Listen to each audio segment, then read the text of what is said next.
नमस्कार আজি ভিডিঅ'ৰ টপিক হ'ল যে ফৰেন কাৰেন্সি আপ ডাউন হলেও কেনেকৈ আপুনি সেই ৰিস্কৰ পৰা বাচিব পাৰিব গতিকে ভিডিঅ'টো স্কিপ নকৰিব শেষলৈকে চাব আৰু এতিয়া এক্সাম্পল হিচাপে দিছো যে আজিৰ দিনত আপোনাৰ বাহিৰৰ বায়াৰৰ লগত অৰ্ডাৰ কনফাৰ্ম হ'ল আৰু আপোনাৰ আজিৰ দিনত $1 = 81.69 rupees কিন্তু আপোনাৰ বস্তুটো যাব চিপেদি মানে জাহাজেদি যাওঁতে দুমাহ লাগিব আৰু দুমাহৰ পিছত আপুনি পেমেন্টটো পাব এতিয়া কথা হ'ল দুমাহৰ পিছত আপুনি যেতিয়া পেমেন্টটো পালে তেতিয়া মানে $1 = 78 গতিকে আপোনাৰ পইচাটো কমি যাব তাৰ মানে আপোনাৰ টোটাল শিপমেন্ট আপুনি পাব লাগিছিল বায়াৰৰ পৰা $8,000 কিন্তু আপুনি পালে $7,800 মানে $200 আপোনাৰ কমিলে এতিয়া হেতু বায়াৰৰ গাটো দুখ নাই বা আপোনাৰ গাটো দুখ নাই কাৰণ হেতু কাৰেন্সি আপ ডাউন হোৱাৰ কাৰণে আপোনাৰ হেতু লস হ'ল এতিয়া এই লসটো কেনেকৈ আপুনি মানে নোহোৱা কৰিব পাৰিব এতিয়া আপোনাৰ কথা হ'ল যে আপুনি যেতিয়া শিপমেন্ট কৰিলে বা এক্সপোৰ্ট কৰিলে কৰাৰ পিছত যিখিনি ডকুমেন্টস আপুনি বেংকলৈ নিব আৰু বেংকত গৈ আপুনি ক'ব যে এক্সপোৰ্টৰ কাৰণে কি মানে স্কিম আছে আৰু এটো মানে আপোনাৰ কাৰেন্সি হেজিং বুলি কয় হেতু আপুনি বেংকৰ লগত ডিসকাস কৰি ল'ব যে আজিৰ দিনত আপোনাৰ $1 = 81.69 কিন্তু দুমাহৰ পিছতো আপুনি হেতু ৰেটতে পইচাটো পাব তাৰ মানে হেতু আপুনি বেংকৰ লগত কথা পাতি ল'ব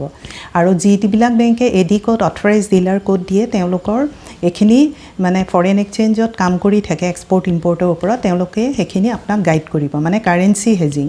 আৰু নেক্সট আহিলে EEFC একাউন্ট মানে এক্সচেঞ্জ আৰ্নাৰ্ছ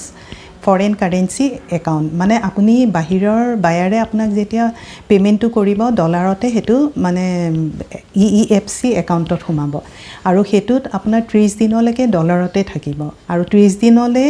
পিছত আপুনি কৰক বা নকৰক হেতু ট্ৰান্সফাৰ হৈ যাব মানে ৰুপিজলৈ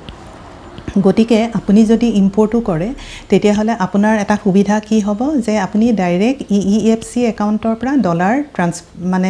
ট্ৰান্সফাৰ কৰি ইম্পোৰ্ট কৰিব পাৰে হেতুত আপোনাৰ বেংকৰ যিটো কমিশন বা ৰুপিজ ডলাৰলৈ কনভাৰ্ট কৰা যিটো চাৰ্জেবল হেতু আপুনি দিব নালাগে এতিয়া বাকি যি $2,000 থাকিব হেখিনি আপুনি এটা কাম কৰিব পাৰে আপোনাৰ সাপোজ 15 দিনৰ পিছত 30 দিনলৈকে তো আপোনাৰ টাইম আছে 15 দিনৰ পিছত আপোনাৰ ডলাৰটো বাহি গল 83 হল আপুনি 81 পইণ্ট সামথিংত আপুনি কৰিছিল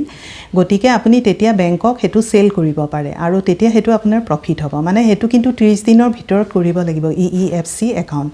এতিয়া দুটা কথা গম পালে যে মানে আপুনি প্ৰথমে ডকুমেন্টস বিলাক লৈ মানে বেংকত গৈ আপুনি স্কিম কিবা এক্সপোৰ্টৰ আছে নেকি হেতু সুধিব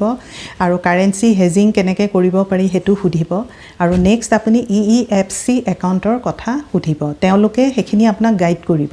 আপুনি হেতু আপোনাৰ নলেজত থাকাটো দৰকাৰী সৰু এক্সপোৰ্টাৰে হওক বা ডাঙৰ এক্সপোৰ্টাৰে হওক এটো এটা মানে বিজনেস প্ৰসেস আৰু এটো কোনো কমপ্লিকেটেড নহয় আপুনি বেংকক গৈ সুধিলে তেওঁলোকে গুটেখিনি আপোনাক গাইড কৰি দিব আশা কৰো মানে ভিডিওটোৰ পৰা আপুনি ফৰেন কাৰেন্সি কেনেকৈ আপুনি ডলাৰ ডাউন হলেও